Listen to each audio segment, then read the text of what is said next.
Hello legends, स्वागत है आपका लेजेंडोग्राफी में। इस चैनल के जरिए हम आपको लेजेंड्स के लाइफ से जुड़ी कई इंटरेस्टिंग इंसाइट्स बताएंगे।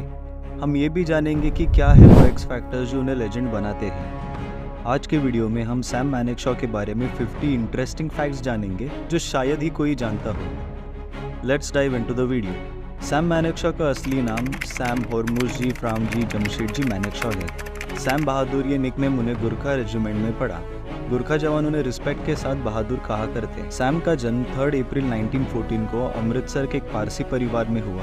उनके पिताजी होर्मुज़जी मानेकशॉ एक डॉक्टर थे। सैम के पेरेंट्स एक्सीडेंटली अमृतसर शिफ्ट हुए। असल में उन्हें शिफ्ट होना था मुंबई से लाहौर, लेकिन सैम की माँ ये जर्नी का स्ट्रेस ना ले पाई और उन्हें ये जर्नी अनबेरेबल होने लगी। तब डॉक्टर मानेकशॉ ट्रेन से अमृतसर उतर गए और वही सेटल हुए। सैम के 5 सिबलिंग्स थे।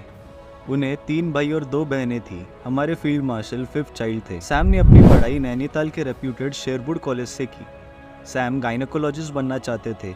उन्हें बचपन से ही डॉक्टर बनना था, लेकिन उनकी काफ़ी कम उम्र होने के कारण उनके पिता ने उन्हें लंदन जाने से मना किया। इसी चलते सैम को बहुत बुरा लगा।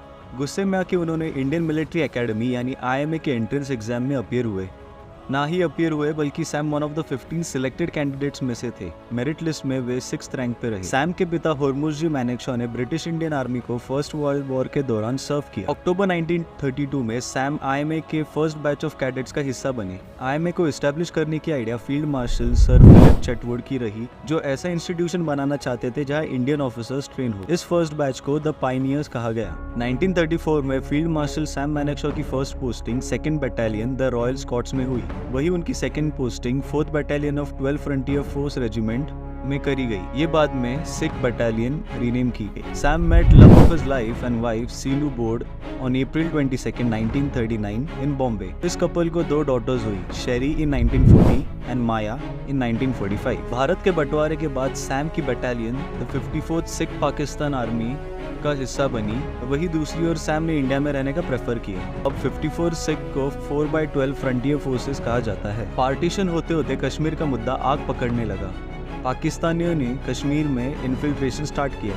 महाराजा हरी सिंह, जो उस समय जम्मू और कश्मीर प्रिंसली स्टेट के रूलर थे, उन्होंने इंडिया से हेल्प मांगी। अक्टूबर 25 को मानेकशॉ ने VP मेनन के साथ श्रीनगर रवाना हुए। जब मेनन महाराजा के साथ थे तब मानेकशॉ कश्मीर घाटी का एरियल सर्वे करने लगे। सैम के अनुसार महाराजा ने इंस्ट्रूमेंट ऑफ एक्सेशन उसी दिन साइन किया।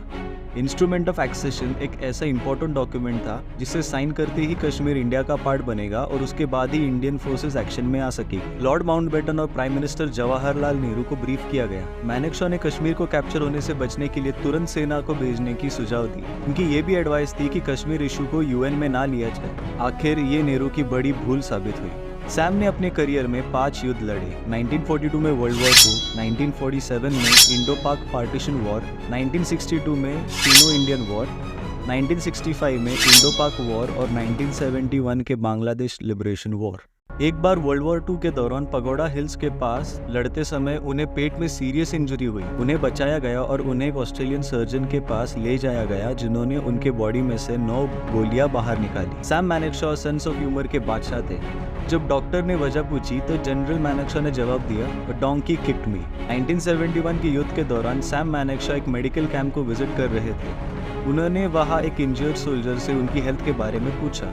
सैनिक ने कहा कि उसे 2 गोली लगी है।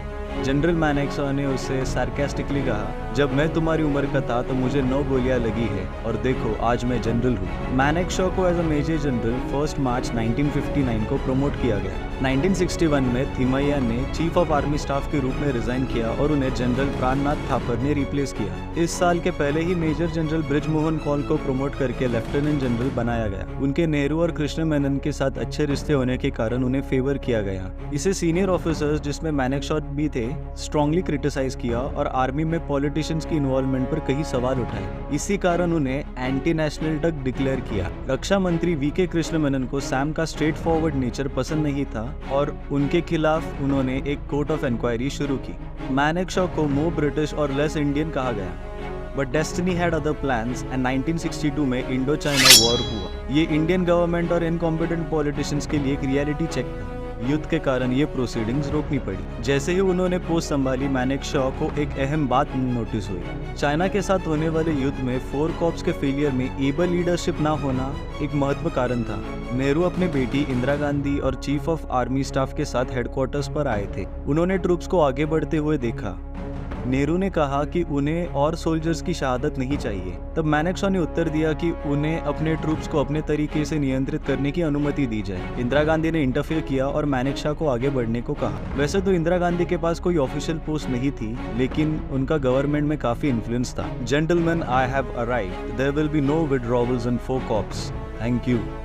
ये फेमस लाइन उन्होंने कही थी जब वे 1962 में 4 कॉर्प्स के कमांडर रहे।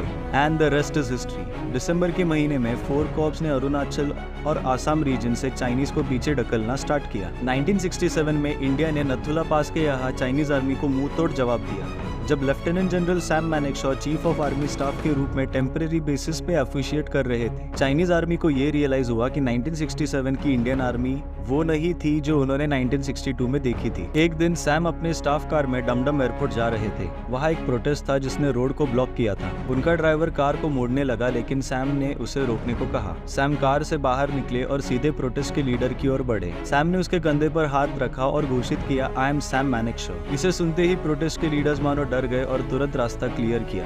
ये था सैम का रुतबा। 1971 में इंदिरा गांधी ने कैबिनेट मीटिंग बुलाई जिसमें चीफ ऑफ आर्मी स्टाफ भी शामिल हुए। उन्होंने डिक्लेयर किया कि भारत को पाकिस्तान के खिलाफ युद्ध करना चाहिए। ईस्ट पाकिस्तान को मुक्त करना जरूरी है। सभी कैबिनेट मिनिस्टर्स प्राइम मिनिस्टर के हाँ में हाँ मिला रहे थे, लेकिन सैम मानेकशॉ ने कुछ नहीं कहा। जब इंदिरा गांधी ने उनसे पूछा तो उन्होंने कहा कि वे इस डिसीजन से डिसएग्री करते हैं। इंदिरा गांधी गुस्से में और कैबिनेट मीटिंग को डिसमिस किया। उन्होंने सैम को रोकने कहा और उनसे इस बात के पीछे के रीजंस पूछे। सैम ने समझाया कि कुछ महीनों में मॉनसून ईस्ट पाकिस्तान को मड़ी और फ्लड्स में चेंज कर देगा।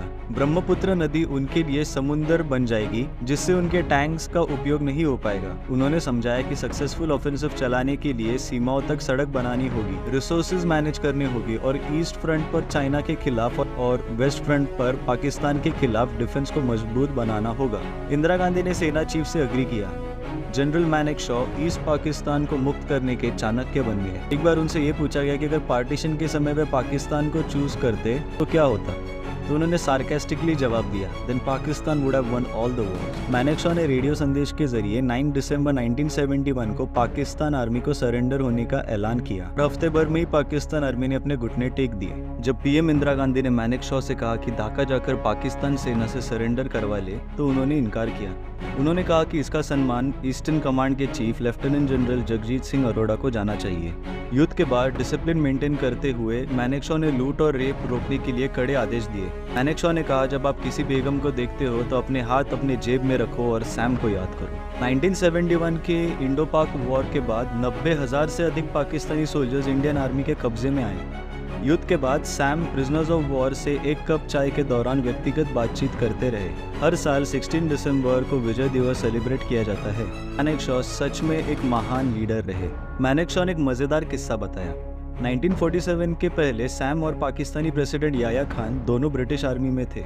उस समय मानेकशॉ के पास एक रेड जेम्स मोटरसाइकिल थी जिसे याया खान पसंद करते थे। याया ने सैम से मोटरसाइकिल को 1000 रुपए में खरीदा और वादा किया कि वह पाकिस्तान से कैश भेजेंगे, लेकिन वो रुपए सैम तक कभी नहीं पहुंचे। 20 साल बाद 1971 में जब बांग्लादेश फॉर्म हुआ तब मानेकशॉ ने कहा, याया ने कभी मेरे मोटरसाइकिल के लिए 1000 रुपए नहीं दिए, लेकिन अब उसे उसके देश का आधा भाग देना पड़ा। पाकिस्तानी फील्ड मार्शल आयूब खान के बेटे गोहर आयूब ने दावा किया कि मानेकशॉ ने 1965 में इंडो पाक युद्ध के दौरान 20,000 रुपए में इंडियन आर्मी के राज भेज दिए थे, लेकिन इस बेसलेस एलिगेशंस को इंडियन डिफेंस एस्टेब्लिशमेंट खारिज किया। जून 1972 में सैम को रिटायरमेंट मिलनी थी।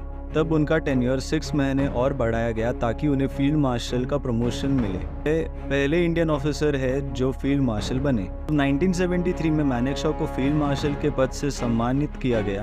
तब से उनको कभी उनकी पूरी सैलरी नहीं मिली। ये तब तक नहीं हुआ जब 2007 में राष्ट्रपति एपीजे अब्दुल कलाम वेलिंगटन में मानेकशॉ से मिलने गए और उन्हें 1.3 करोड़ रुपीस का चेक प्रस्तुत किया। उनके 30 इयर्स की बची सैलरी थी ये। 1977 में उन्हें नेपाल के राजा बीरेंद्र द्वारा ऑर्डर ऑफ त्रिशक्ति से सम्मानित किया। एक योजना को रोकने में सैम का बड़ा योगदान है। उन्होंने सेना के लिए SC/ST रिजर्वेशंस को बंद किया। उन्हें विश्वास था कि सबको बराबर का मौका मिलना चाहिए। उनका सबसे पॉपुलर कोट है, if a man says he is not afraid of dying, either lying or he is a Gorkha. उनके एक्सेप्शनल करियर में उन्हें 3 अवार्ड्स मिले।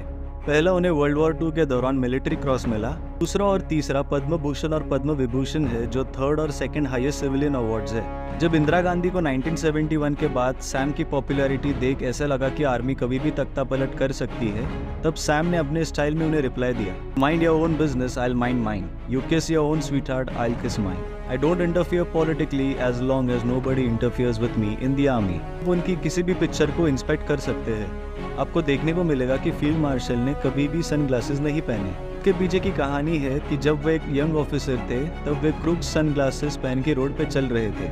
उनका कमांडिंग ऑफिसर जो एक घोड़े पे सवार था और ब्रिटिशर था, उससे उनके सनग्लासेस लिए और पैरों तले कुचल दिए। उन्हें एहसास करवाया कि वे एक इंडियन है और इंडियन को अपनी हद में रहना चाहिए। उस दिन से लेकर अपनी आखिरी सांस तक उन्होंने कभी भी सनग्लासेस नहीं पहने। वो इंसल्ट और गुस्सा अंत तक रहा। सैम ने 27 जून 2008 को 94 इयर्स की उम्र में वेलिंगटन के मिलिट्री हॉस्पिटल में दुनिया को अलविदा कहा। उन्हें निमोनिया के कारण कॉम्प्लिकेशंस हुए। उनके अंतिम शब्द थे, आई एम ओके, और ये प्रूव करता है कि वो कितने स्ट्रॉन्ग पर्सनैलिटी के व्यक्ति थे। 16 दिसंबर 2008 को मानेकशॉ के ऑनर में प्रेसिडेंट प्रतिभा पाटिल ने उनके नाम पोस्टल स्टैम्प निकाले। उनके फ्यूनरल में वीआईपीज़ की कमी रही थी और कोई राष्ट्रीय शोक दिवस घोषित नहीं किया। फील्ड मार्शल सैम मानेकशॉ के फ्यूनरल को लेफ्टिनेंट जनरल एस.के. सिन्हा ने कहा, a man of his stature deserve more. उन्होंने कहा, जब ब्रिटेन में पहले फील्ड मार्शल की मौत हुई तो हमारे सभी लीडर्स उनके फ्यूनरल में शामिल हुए। मैं समझ सकता हूँ कि जनरल दीपक रशिया में थे, इसलिए वे सैम के फ्यूनरल में शामिल नहीं हो सके, लेकिन एयरफोर्स चीफ और नेवी चीफ जो उस समय देश में थे, वे क्यों फ्यूनरल में शामिल नहीं हुए। उन्होंने पूछा कि फील्ड मार्शल सैम मानेकशॉ के कॉफिन पर क्यों फूलों की माला नहीं रखी गई, क्यों प्रेसिडेंट प्रतिभा पाटिल और पीएम मनमोहन सिंह वहां उपस्थित नहीं थे, क्या कुछ नहीं किया सैम ने अपने देश के लिए, फिर भी उन्हें एक्नॉलेज नहीं किया गया। विक्की कौशल मेघना गुलजार डायरेक्टेड फिल्म सैम बहादुर में नजर आएंगे।